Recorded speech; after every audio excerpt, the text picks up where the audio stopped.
সূরা হাশরের শেষ 3 আয়াত শুনুন। বিসমিল্লাহির রহমানির রহিম। হুয়াল্লাহুল্লাযী লা ইলাহা ইল্লা হুয়া আলিমুল গায়বি ওয়াশ শাহাদাহ হুয়ার রহমানুর রহিম।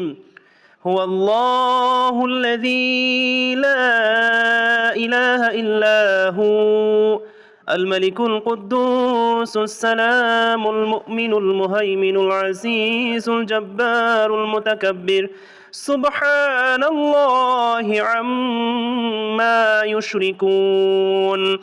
هو الله الخالق البارئ المصور له الأسماء الحسنى يسبح له ما في السماوات والأرض وهو العزيز الحكيم.